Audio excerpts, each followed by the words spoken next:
everyone, and welcome to the Exceptional Advice Show. I'm Tristin Aylward. And I'm Baz Gardner. So, Baz, what are we talking about today? We are talking about engagement language. So this is part of our 4 key elements of client engagement. So it's actually a five parts little mini series in our show. Engagement language is the topic for today. Awesome. So, did you want to start anywhere, or We decided to reverse to mix up the intro today. So it's a little awkward now that we've done it. So just to remind everyone again that you can watch these ones out of order, but if it's on YouTube, we'll probably put them in a separate playlist as well as the main list. And you can watch them out of order, although it would probably be a reasonable idea to somewhere at the start watch the overview. So the 4 key elements of client engagement, because that kind of explains how all of the 4 sub bits fit into place. Yeah.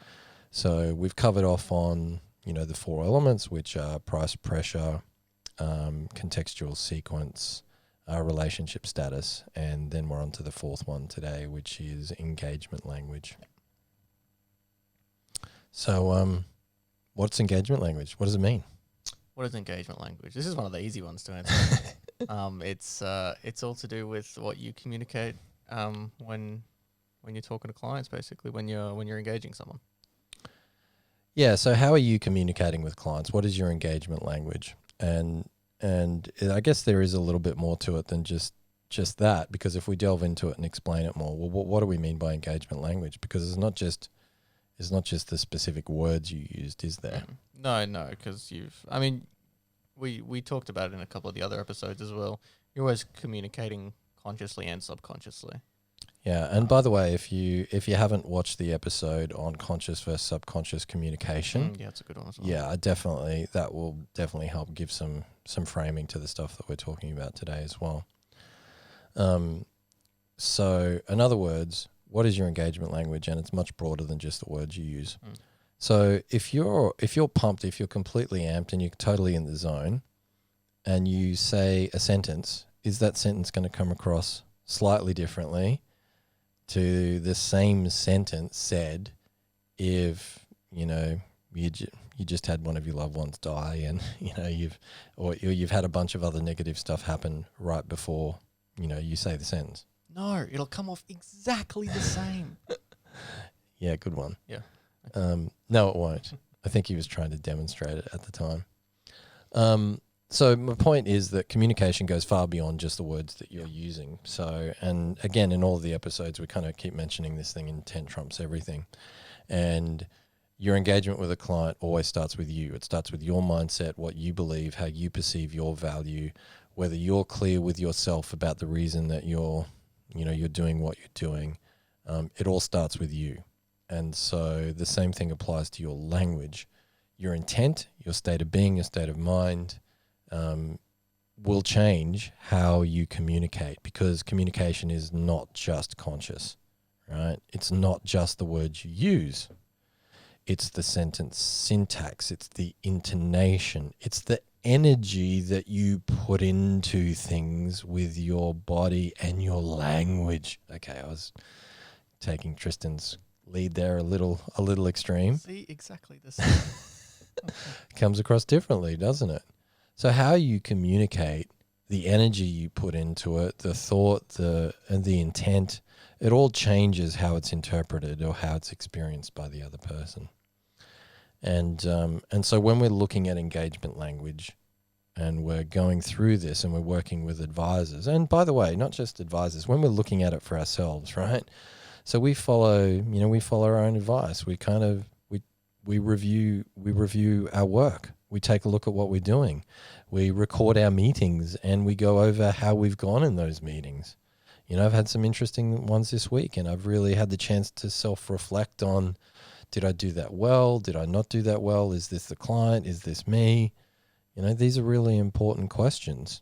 So for us, the conversation around this is about us being better together. It's not just for you guys, it's for us to be more exceptional as advisors too. So engagement language, what are the things that we measure when, we're sitting down with ourselves or we're sitting down with a client of ours who also happens to be an advisor. Well, I guess one of the key summary elements is definitiveness. I think that's a really good word for probably the most important component of your engagement language, right? So what's definitive versus not definitive? I'm not really sure. Maybe it's something to. I heard this one dude say one. No. You can get things across to someone in totally different ways. So, for example, say you're talking about fees with a client, right? And it's coming to the moment where they've given you all the information you need. You've gone back and put something together for them, and you're going to say, look, we can help you with that. It's going to cost this much. This is how it's going to work. Blah blah blah. How you get that across to them is sort of how definitive you're being, right? So you can dance around the fee issue and go, look, I know this might seem expensive. We've done the work. We've taken the price down as much as we can for you. This is the best we can give you. It's going to be $2,000. Is that okay with you? Yeah, that's a good example. Well done. That's very not definitive. And it's, you're nervous about it. You're worried about, whether it's hurting their feelings or putting them out of too much money. I don't know if we should really, is it worth this? And it's really coming across in the way you're doing it. Yeah, I mean, you've got to listen to plenty of... Yeah, one or two. So one of the things we do with when we're working with each other, but also with advisor clients, is get them to record meetings. So together we can go through, and half the time you don't even know what you're communicating. And a big part of this is learning to be objective with yourself and learning to recognize your own intent and the own coloration of your language as you're using it. And a good example of this is, I haven't written one for a while because we've switched to doing these episodes. But, I used to write a newsletter and a blog post every week. Right? We did that for, I don't know, years. Yeah, years. And it's kind of funny because whenever I'd write it, at the time, my wife, Julie, was the operations manager. This is when we're doing lots of big events and all kinds of stuff. So she's just crazy good at coordinating and making things happen. And I always kind of use her as my content editor because she knows me so well, and she's not afraid to give me input either. And she'd so often, probably 80% of the time, she'd get to the end and go, "Wow, that was really good." And then you made it shit right at the end, right? So right at the end, you were kind of like, well, yeah, so maybe what you think and kind of hedging your bet. So I'd be kind of delving into something and really explaining it. And then at the end, I'd kind of go soft and say, well, whatever you think. And so what I'm communicating was a mixed message. This is my idea. This is my opinion. This is my, informed research and how I've come to this conclusion. But I don't know if that's right, and it could be shit. Right, that was kind of how it came across, and so whenever she was editing it, she'd just remove all of that bit, and then she'd pull me aside and go, "You did it again. Look what you put in," and it was a really good experience for me. I think that was the best part of me blogging every week for 5 years. So the key bit here is how definitive are you? What are you communicating? And just remember, and if you haven't checked it out already, then I definitely suggest going and maybe zoning into contextual sequence that we just kind of covered off on as well. And that'll help kind of set the scene as to what context changes. So your context, your intent going into a meeting, what you've experienced before, or how you're thinking about the meeting is going to change your body language. So if you think your fee is expensive, the way you communicate it is going to be different. If you don't think it's worth it, then what are you going to communicate to a client? You might say to the client, here's where you are, here's what we're going to do, this is the fee, but you don't believe it's worth it. But it's like maybe you're an employee or you're doing whatever, or you're just doing it because Baz said that was you should charge more, whatever. But if you're doing that and you go to a client and you absolutely, unequivocally don't believe it's worth it, what's part of the message you're going to be communicating to the client? Same thing. Yeah. So will you be being definitive? You could say, well, I said it directly. I didn't hesitate. Well, actually, no, you did. And look at your body language and look at the tone and whatever. And I think it's really important for advisors. And guys, we just don't do enough of this. And it's why we do this. You've got to objectively review yourself, right? Not just your technical capability. Most of you, if you're a financial advisor, accountant or whatever, and you're listening to this show, you probably got pretty damn good at the tools part of what you do, right? You're probably pretty good on the tools. Or maybe you've moved past it and you're not actually that good on the tools, right? So do I help clients restructure businesses and whatever? Yeah. Have I been on the tools as far as business structuring and tax structures and all the rest of it? Yeah. But do I do that technically as part of what I do now? No. Do I still know it really well? Yeah, but am I as good on the tools? Well, no, and I don't need to be, and I don't intend to be. I do get it, though, completely, and I'm very happy to use other people to fill in the last bits of gaps for that. My point is you're probably good on that, right? But how objective are you being about how you communicate to your client? Because if you're not reviewing this and if you're not getting other people to review it, you're not. I'm sorry. You can bullshit yourself, and apologize for any swearing in this particular episode. Sometimes swearing is definitive. That's my sorry, I just thought I'd just rather throw that one in there. Look, you can BS yourself as much as you want. You can think that you're doing it perfectly. You can pretend that it's good. But honestly, you're not going to be doing the best version of it because you haven't been objectively reviewing it. You haven't been holding yourself accountable. It's like anything, if you want to be, I don't know, I like archery, right? So there you go. You know something more about me today. I remember my parents getting me this little tiny fiberglass bow when I was 7 years old, and I remember shooting in my first competition when I was 8, and I like archery. So I'm going to use that one as an analogy because I use golf as an analogy sometimes, and that kind of falls flat because I'm a terrible golfer. I did, however, get a hole-in-one in my first game. First game I ever played, a hole-in-one, and so that's where I left it because I peaked early. I did that in putt-putt, I think. That's my really? peak. Okay. A hole-in-one in putt-putt. That's maybe not quite as impressive. Just for those golfers out there who are slightly curious about what do you mean you got a hole-in-one? Yeah, look, it was actually a short hole. I think it was like a par 3, and this particular field had power lines running along, and the hole's over there. I hit it as hard as I could because that's what I thought you did in my first game of golf, and it just literally shot straight up in the air, and it hit the transformer on the line. So it hit the transformer and then shot, and it literally ran straight across the line, hit the transformer like another 100 meters down, bounced straight off of that and straight in the hole. So I'm not going to claim that there was any skill involved in that whatsoever. So coming back from golf, back to archery. Today we have Baz Gardner stepping up to the line. No, I'm not going to pretend to be the commentator. But look, if you wanted to be an Olympic athlete, and I do, so Clint Freeman, who won the Olympic medal and was world champion for a while, I've met, I know. If you wanted to be that good, well, guess what? He used to train a hell of a lot, and he used to have coaches, and he had people to look at his form and what he's doing. So you're tuning into this because it's called the Exceptional Advice Show. So I'm assuming that you're interested in being an exceptional advisor. Well, guess what? It's almost impossible to move from good to great to exceptional without having some external objectivity. Now, one level of that is simply recording your meetings and then reviewing them yourself.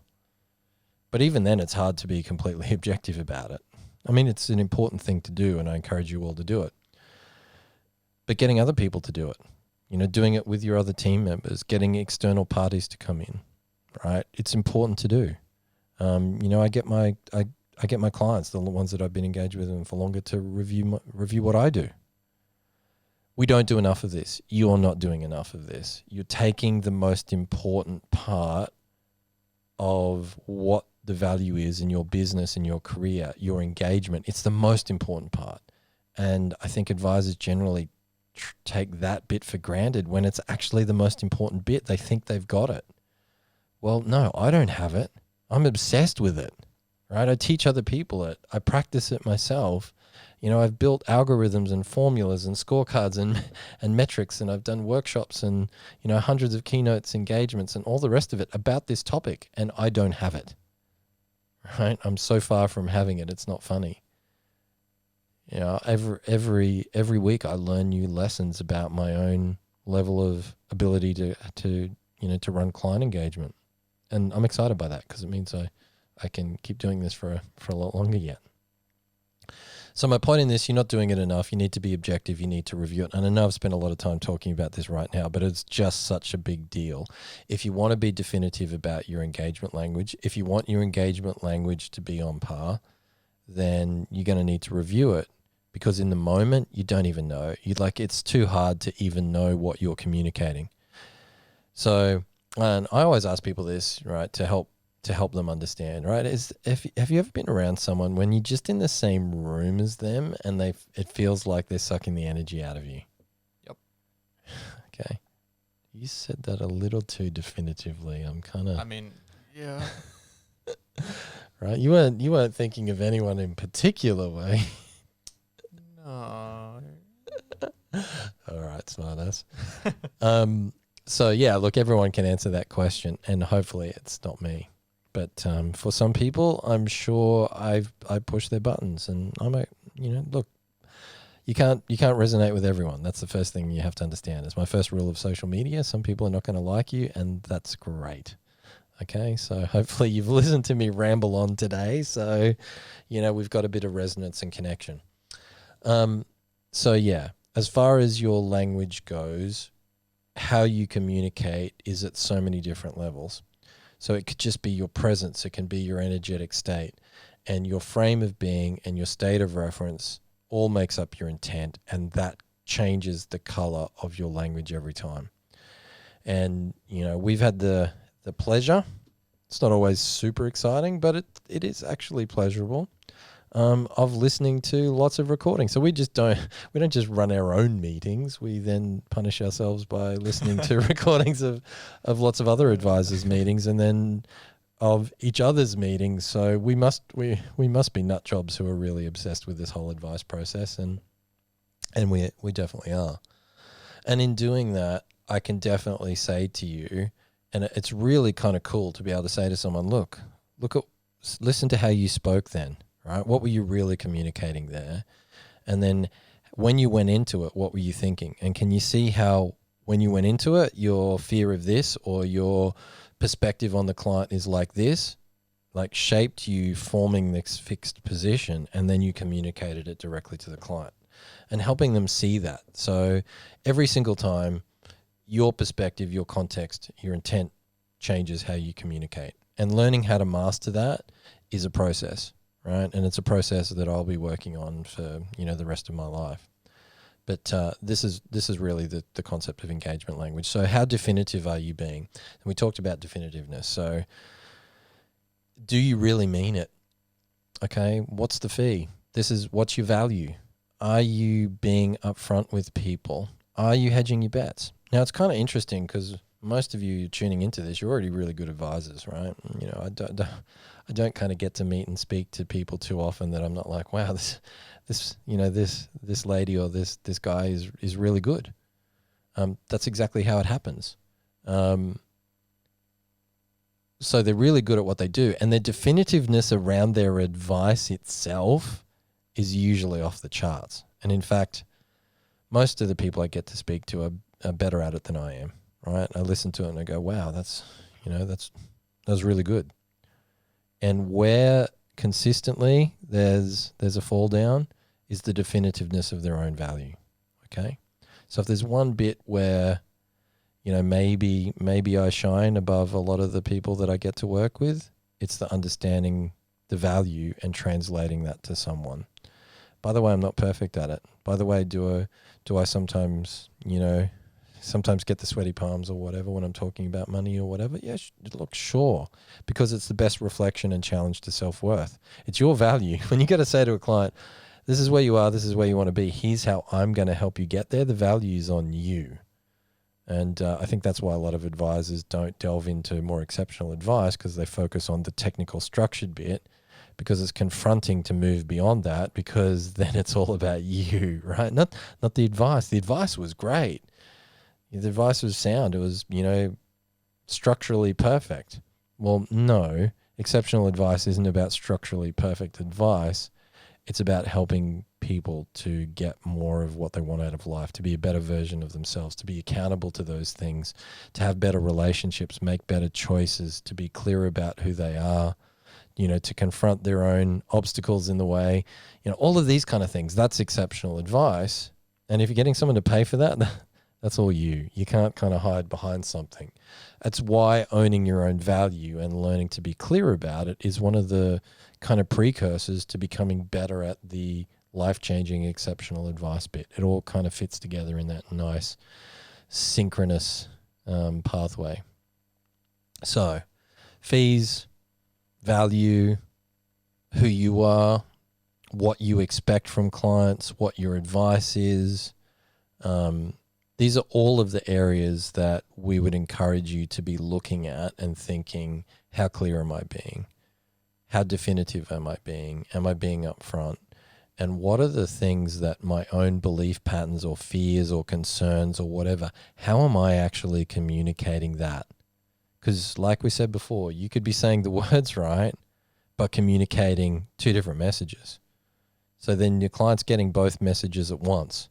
And so they may come on board, they may pay you, but your message is diluted. You're not being anywhere near as clear or as definitive. And the other thing I would say about this is really just authenticity, right? So are you being honest enough with people, right? Is your language honest enough? And I don't mean honest enough about your morality. I'm not questioning your morality or any of those things. I mean, are you being direct enough about the relationship of you or your concerns or where it's at or how it's going?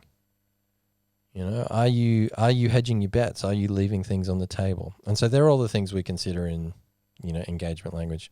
Sorry, Tristin, I know I've monologued a fair bit there, mate. So thoughts on that? Anything you'd like to add?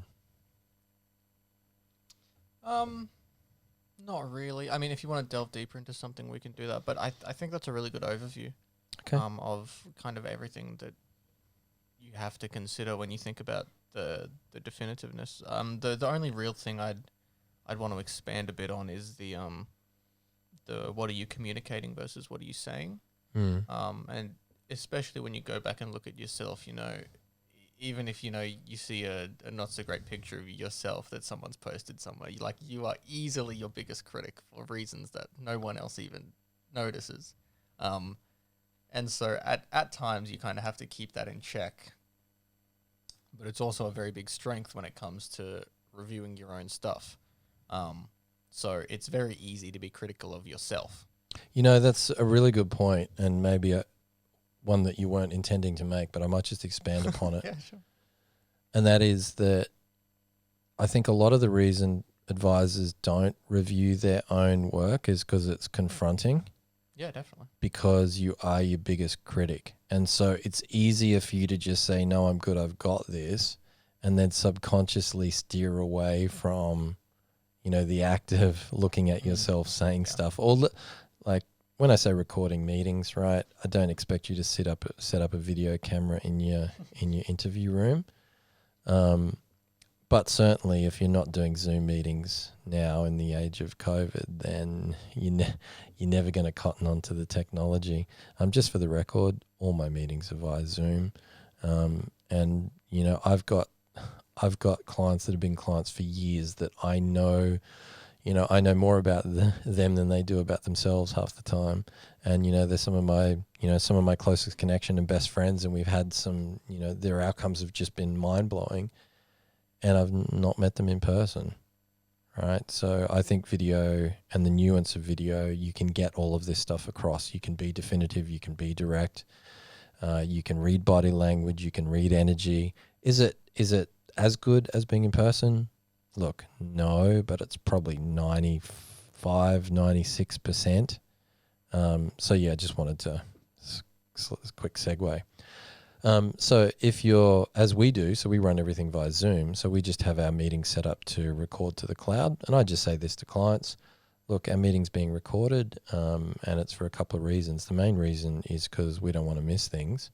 The second reason is, and probably the biggest reason, is for you. Probably about 50% of our client meetings, clients will say, hey, can I have a copy of that one? There's stuff that came out that I want to go back and review. And so we do.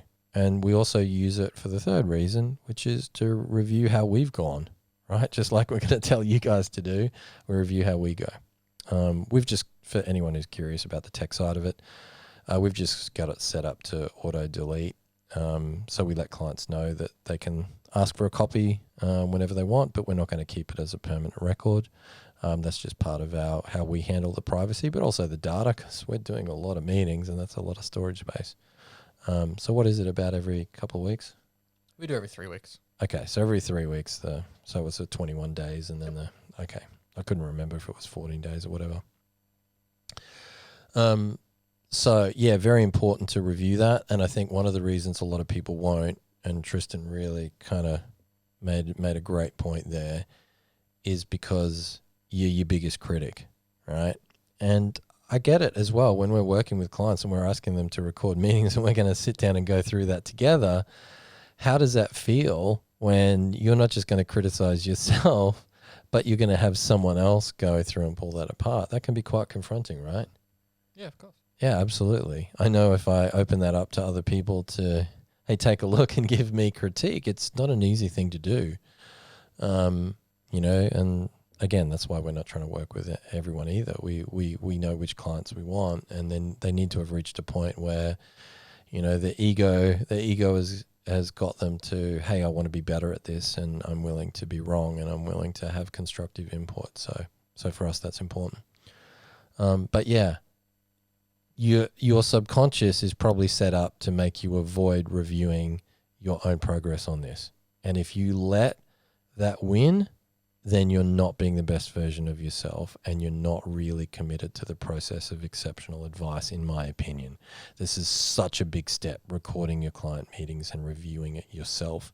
And next level, having other people do the same, getting someone else to help you look at it objectively. So hard to be objective about it yourself. You should be doing it. You should practice it all the freaking time, because you get better at that objectivity. But don't just count on it. Get other input from others, And one of the things that I think is quite interesting is that, I've looked at having engagements with firms. I remember one particular accounting firm, accounting and financial planning, pretty reasonable size business. I think 200 or 300 employees, been around for a long time. And I remember the CEO at one point saying, we've got a bit of an issue with how we're translating this to the board, because at the end of the day, fundamentally, they don't believe in hiring consultants. That was actually what he said. And I actually said to him, I pulled him aside and said, hey, mate, you do realize that you just said that they don't believe in what they do, right? So you're talking to me about growing the business advisory component, right, and the financial advice component primarily. Yeah, they've got compliance and accounting and whatever, but their focus was on developing these things. So you do realize the irony in this. The reason it's not happening is because you don't fundamentally believe in what you do. If you did believe in advice, then you'd be walking your walk, right? And I think that's also important. So my best tip for you guys is be objective about this stuff yourself. Look at your own engagement. Look at your own engagement language. Get other people to give you input. Because if you're an advisor and you're not getting advice, you're just kidding yourself, right? That's how I look at it. So I'm looking for places to get advice as well. And I certainly have. In fact, that's probably something that I've not done much over the last 12 months. So good reminder to me. Let's go and find the next person to come in and give some objective input. Okay. Any other bits there? I think you made some really good points there as well, Tristan, especially that bit at the end. We're our own best or worst critic, and you can't let that be the thing to hold you up. Yeah, or even practically, right? So before I made a brilliant point that I didn't mean to, when reviewing your own stuff, it's very easy to pick up on little things that other people wouldn't notice. So that's kind of the negative draw of it. But the positive draw of reviewing your own stuff is that when you're trying new methods or you're maybe split testing something, you're very easily going to be able to pick up, okay, yeah, I see. Like it's going to be really easy and snappy. Whereas for other people, a lot of the other stuff is going to feel the same. So even like say you're reviewing your first recording, you're just getting started. A couple of things I'd mention are, don't go too hard on yourself, but nothing isn't important. And also play to your strengths. If you watch it through, I don't know, 2 or 3 times and you're like, I still can't figure it out, don't worry about it. Yeah. It's okay. Yeah, don't like that's the thing, right? You need to be able to get into the habit of reviewing yourself without making it a big deal. Yeah. So I think that if I could sum her up, don't be too hard on yourself. If you're being hard, yeah, you're critiquing yourself, but you're critiquing yourself because it's freaking awesome, because you're looking for things to pick up so you can be better on, not to go, why the F did you do that, you stupid idiot, right? So don't be hard on yourself at all. If you're doing that, then you know what? It's going to be the worst process ever. Yeah. Right? It'll make it worse, not better. I'm super excited by effing up a client engagement. Right? I know this sounds weird, but after so many years and doing so many, I kind of want the new quirky, interesting scenarios or the bits where I've dropped the ball or whatever, because how else am I going to learn and get better?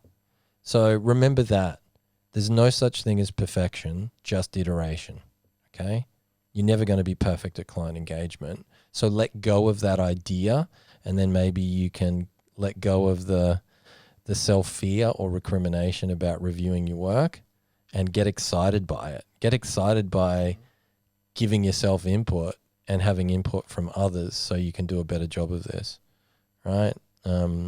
Just a little tip. We run different peer groups and things at times as well. So we find that bouncing clients off each other is also works. So it could be for you, forming a network. I mean, most advisors have got a professional network that they have. Make it an exercise to review each other's stuff. Just be very careful who you're doing that with, because you don't want someone who comes into it and they've got the old school professional framing, and so they end up giving you the wrong input.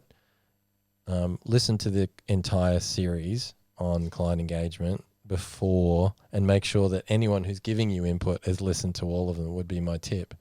So that way you're actually getting input on the right things. Okay, are you being authentic? Are you being clear? Is your body language definitive? Are you leaving stuff on the table? Are you willing to delve deeper into things with your clients?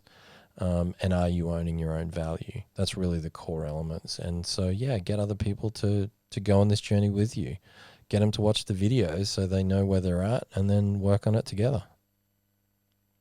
Absolutely. Okay. Any other points for engagement language?